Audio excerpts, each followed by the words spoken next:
Seperti yang kita ketahui, awal mula alat pembayaran yang berlaku itu sistem barter loh, atau bertukar barang. Namun, seiring perkembangannya, manusia mengembangkan uang komoditas dalam sistem pembayaran. Komoditas tersebut yaitu barang dasar yang hampir dibutuhkan oleh semua orang. Misalnya, bahan pokok, hewan ternak, dan lain sebagainya. Perkembangan semakin berlanjut dengan adanya uang kertas yang digunakan sebagai alat pembayaran tunai. Alat pembayaran tunai biasanya digunakan untuk melakukan pembayaran terhadap suatu transaksi secara tunai. Di Indonesia sendiri, uang tunai yang diberlakukan adalah rupiah yang dikeluarkan oleh Bank Indonesia, yang mana berupa uang kertas dan uang logam dengan denominasi yang beragam. Seiring dengan perkembangan zaman, uang itu bukan hanya berbentuk fisik loh seperti yang sering kita miliki dan dimasukkan ke dompet. Kebanyakan saat berbelanja online, kamu sering menggunakan m-banking untuk membayarkan. Tahu tidak, kalau m-banking itu salah satu contoh alat pembayaran non-tunai loh. Alat pembayaran non-tunai atau kamu bisa menyebutnya dengan uang giral. Itu biasanya digunakan untuk melakukan pembayaran transaksi yang berjumlah besar sehingga lebih efisien dibandingkan pembayaran dengan uang kartal. Ternyata ada berbagai jenis alat pembayaran non-tunai. Transaksi menggunakan cek adalah salah satu jenis yang cukup banyak diketahui oleh masyarakat karena sudah lama ada. Cek berperan sebagai surat perintah pencairan uang kepada seseorang yang namanya tertera pada kertas itu, bisa nasabah atau orang lain. Kalau ini ada bilet giro. Seperti sebuah surat perintah kepada bank agar menarik uang dengan jumlah tertentu. Bedanya dengan cek, uang hanya bisa dipindah bukukan, bukan tunai. Bisa dikatakan untuk memindah sejumlah uang dari rekening nasabah A kepada nasabah B. Lalu ada juga nih nota debit atau warkat debit. Nota debit adalah sebuah dokumen yang fungsinya sebagai bukti transaksi dalam pengurangan utang saat terjadinya jual beli. Nota dikirim oleh pembeli kepada penjual untuk pernyataan telah terjadinya pengurangan utang atau mendebit. Selain nota debit, ada juga nota kredit. Nota kredit digunakan untuk mengirim atau memindahkan saldo kepada nasabah atau bank lain dengan sistem clearing. Sering digunakan jika nominal transaksi besar. Kamu tahu ini? Ini adalah nota pemindah bukuan atau telegraphic transfer. Fungsinya untuk memindahkan saldo milik seseorang kepada nasabah lain yang masih berada dalam pada bank yang sama. Selanjutnya ada juga e-money. Jenis alat pembayaran non-tunai yang satu ini nih sangat populer penggunaannya dalam beberapa tahun terakhir. Jenis kartu ini bisa digunakan untuk membayar e-tol, parkir, hingga tiket KRL. Nah, yang satu ini nih, kalian pasti tahu. Iya, ini m-banking, fitur yang disediakan oleh pihak bank dalam bentuk aplikasi. Fitur ini memudahkan nasabah untuk melakukan berbagai transaksi hanya dalam genggam tangan. Yang terakhir nih, yang tidak kalah populernya di zaman sekarang ini. Yap, merupakan sistem pembayaran yang hanya melalui smartphone dan koneksi internet. Transaksi QR Code atau KRIS menggunakan sumber dana berupa simpanan dan atau instrumen pembayaran berupa kartu debit, kartu kredit, atau uang elektronik yang menggunakan media penyimpanan server based. Hai teman-teman, pernahkah kalian berbelanja dengan harga yang besar dan membayarnya dengan tunai seperti mobil, motor, atau handphone? Tentu saja kalian akan membawa uang jumlah yang banyak dan itu sangat merepotkan. Maka di era yang maju ini sudah banyak pembayaran dengan cara non-tunai. Akan tetapi tidak sedikit rakyat Indonesia yang tidak mengetahui pembayaran non-tunai, bahkan tidak peduli. Kali ini kita akan membahas sedikit tentang alat pembayaran. Alat pembayaran terbagi dua, yaitu tunai dan non-tunai. Tunai terdiri dari uang kertas dan logam. Tunai yaitu transaksi pembayaran dilakukan langsung atau nyata menggunakan uang kertas atau logam. Akan tetapi, jika kamu mempunyai uang yang banyak, akan merepotkan untuk dibawa ke sana kemari. Oke, jika kamu mempunyai media untuk membawa seperti mobil, tapi bagaimana kalau kamu dirampok atau hilang? Transaksi tunai memiliki risiko besar untuk itu, maka ada pembayaran non-tunai. Untuk memudahkan kamu bertransaksi hanya menggunakan kartu atau kertas. Yang pertama adalah kredit transfer. Kredit transfer adalah perintah mentransfer uang pinjaman dari bank atau kredit ke orang yang dituju. Yang kedua adalah debit transfer. Debit transfer adalah perintah mentransfer uang dari rekening atau uang milik sendiri kepada orang yang dituju. Bahkan kamu bisa menggunakan mobile banking yang ada di smartphone-mu untuk bertransaksi lebih cepat, tepat, dan di mana saja. Berikutnya kita membahas tentang sistem pembayaran. Sistem pembayaran merupakan sebuah sistem yang mencakup seperangkat aturan, lembaga, dan mekanisme atau cara yang dipakai untuk melaksanakan pemindahan dana, uang, guna memenuhi sebuah kewajiban yang timbul dari sebuah transaksi atau kegiatan ekonomi. Sistem pembayaran berevolusi dari yang paling sederhana menuju ke paling kompleks seperti hari ini. Kita tahu awal manusia muncul, sistem pembayaran dilaksanakan dengan barter, yakni bertukar dari satu barang dengan barang lain. Kemudian orang mulai menggunakan mata uang, dalam hal ini adalah mata uang komoditas. Kemudian sistem berkembang, akhirnya orang menggunakan uang kertas. Dan hari ini kita mengenal berbagai sistem pembayaran yang kompleks, mulai dari sistem pembayaran uang tunai, uang giral, sampai dengan sistem pembayaran digital. Jenis sistem pembayaran. Sistem pembayaran terbagi menjadi dua kelompok besar. Pertama, sistem pembayaran tunai. Yang kedua adalah sistem pembayaran non-tunai. Sistem pembayaran tunai merupakan sistem pembayaran yang berlangsung dengan menggunakan uang kartal, yakni uang sah atau uang resmi yang diakui oleh negara. Pembayaran dilakukan secara langsung pada saat terjadi transaksi dengan menggunakan uang, baik uang kertas ataupun uang logam. Sedangkan sistem pembayaran non-tunai merupakan sistem pembayaran yang menggunakan uang non-tunai atau uang selain uang kartal atau uang yang lebih sering kita sebut sebagai uang giral. Bisa berupa dengan menggunakan sistem digital ataupun non-digital. Peran Bank Indonesia dalam sistem pembayaran. Kita tahu bahwa Bank Indonesia memiliki 3 peran dalam sistem pembayaran. Pertama sebagai regulator, yang kedua operator, dan yang ketiga adalah sebagai pengawas. Dalam konteks peran sebagai operator, Bank Indonesia lebih berperan dalam sistem pembayaran non-tunai. Mengingat dalam sistem pembayaran tunai, tugas Bank Indonesia hanyalah mencetak uang dan memastikan bahwa uang yang beredar adalah uang yang sah. Dalam sistem pembayaran non-tunai, Bank Indonesia menyediakan berbagai fasilitas yang dapat digunakan oleh lembaga perbankan untuk melakukan transaksi keuangan agar berjalan dengan lancar. Secara umum, transaksi tersebut dibagi menjadi 2 kelompok besar. Pertama, transaksi nilai besar. Yang kedua adalah transaksi retail. Transaksi nilai besar memiliki karakteristik bahwa transaksi yang bersifat penting dan urgen atau segera harus dilaksanakan. Nilai transaksi ini adalah lebih dari 1 miliar dalam satu kali transaksi. Transaksi ini melibatkan individu ataupun korporasi yang melakukan aktivitas keuangan yang membutuhkan layanan yang cepat. Terkait dengan transaksi ini, BI memiliki beberapa layanan, misalkan BI RTGS, BI SSSS, dan BI ETP. Ketiga layanan tersebut merupakan layanan yang disediakan oleh Bank Indonesia untuk memperlancar aktivitas transaksi nilai besar ini. Sedangkan terkait dengan transaksi retail, yakni memiliki karakteristik transaksi tersebut dilaksanakan oleh individu, memiliki kuantitas yang banyak, namun nilai transaksinya kurang dari 1 miliar.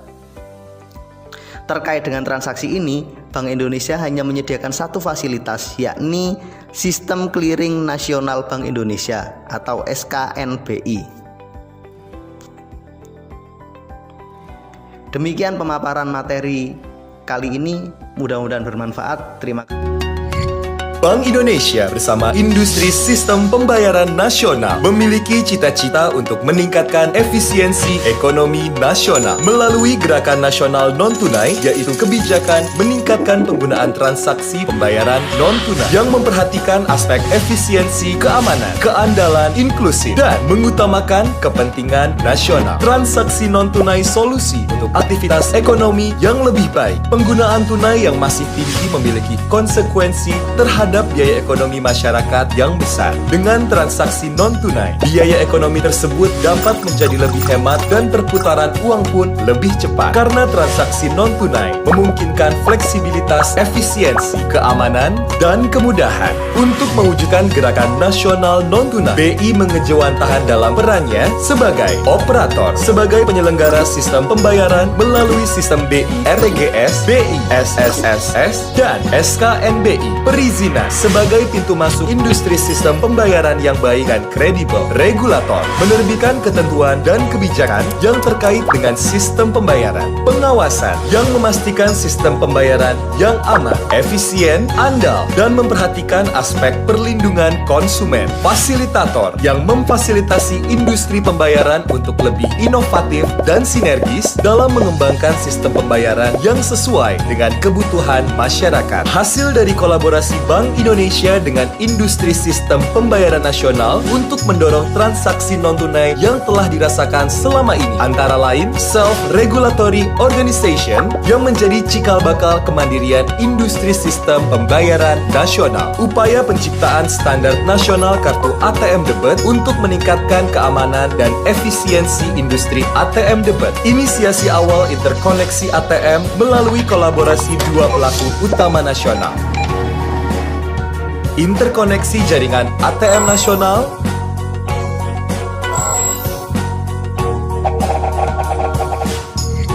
interkoneksi uang elektronik berbasis server untuk mendorong layanan keuangan digital, interkoneksi penerbit uang elektronik berbasis chip pada sektor transportasi publik sebagai killer application pada bis Transjakarta, kereta bandara,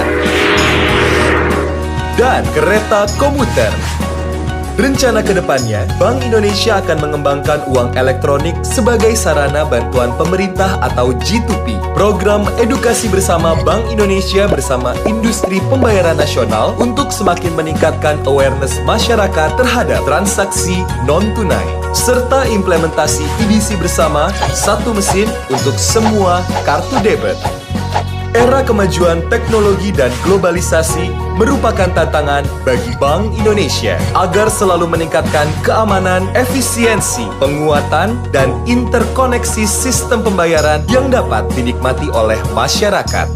Dari Bank Indonesia untuk rakyat Indonesia, mari wujudkan masyarakat yang bertransaksi secara non-tunai.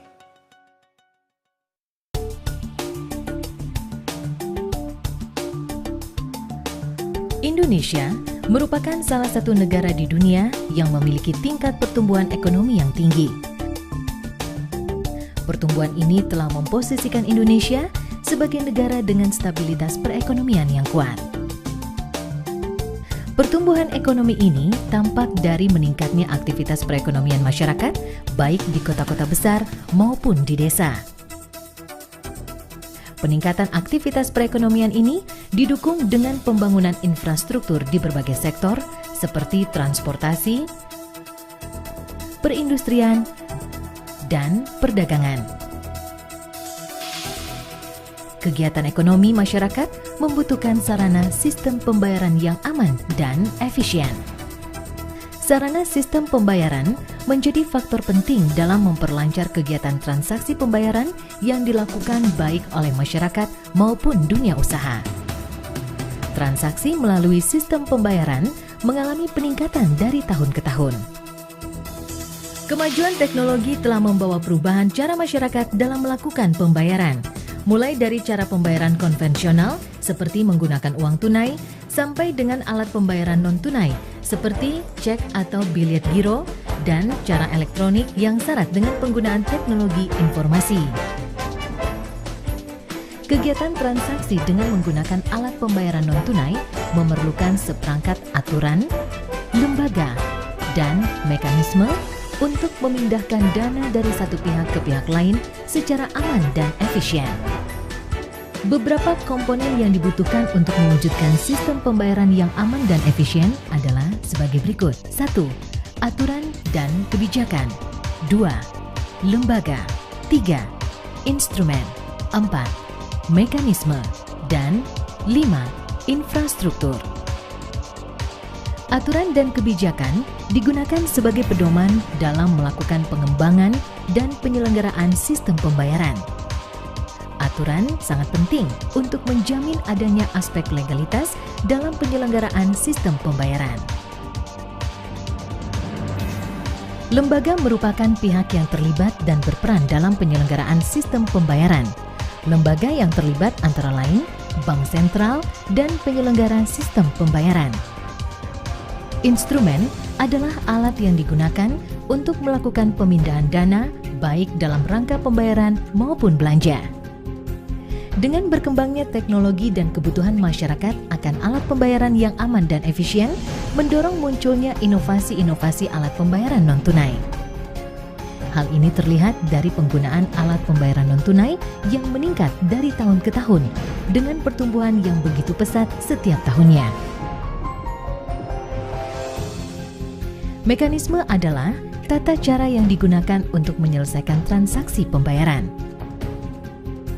Mekanisme dibutuhkan untuk menjamin kelancaran, keamanan, dan kepastian perpindahan dana. Infrastruktur merupakan sarana dan prasarana yang digunakan untuk melakukan proses perpindahan dana. Dengan semakin berkembangnya teknologi informasi yang memunculkan inovasi-inovasi baru dalam sistem pembayaran, serta dalam rangka menjamin perlindungan masyarakat pengguna, maka diperlukan pihak yang mengatur dan mengawasi penyelenggaraan sistem pembayaran. Bank Indonesia merupakan lembaga yang diberikan kewenangan untuk mengatur dan menjaga kelancaran sistem pembayaran berdasarkan Undang-Undang mengenai Bank Indonesia. Bank Indonesia terus melakukan upaya terbaik dalam menjalankan tugas dan fungsinya di bidang sistem pembayaran.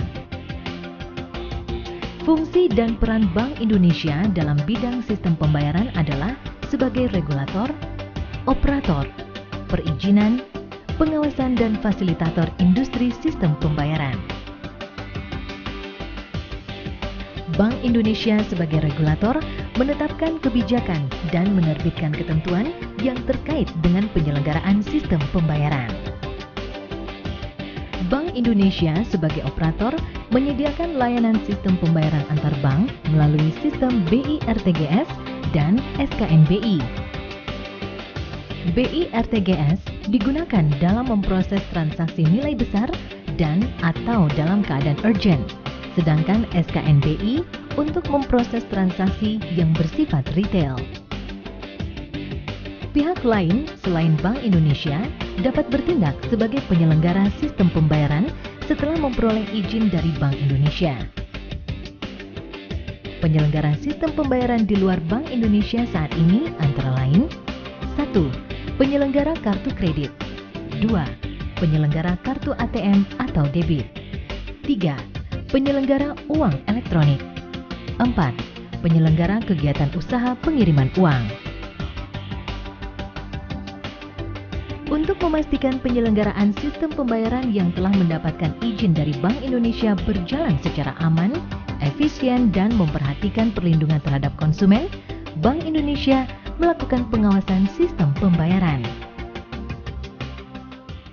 Dalam menjalankan fungsi di bidang sistem pembayaran, Bank Indonesia juga berperan sebagai fasilitator bagi industri untuk mengidentifikasi arah kebijakan dan pengembangan sistem pembayaran yang sesuai dengan kebutuhan masyarakat.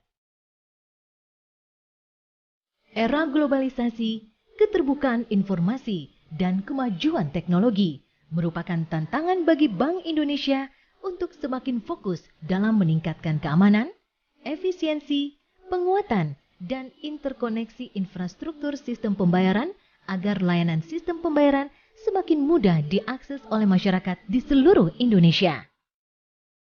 Sistem sistem pembayaran yang aman dan efisien dari Bank Indonesia untuk Indonesia.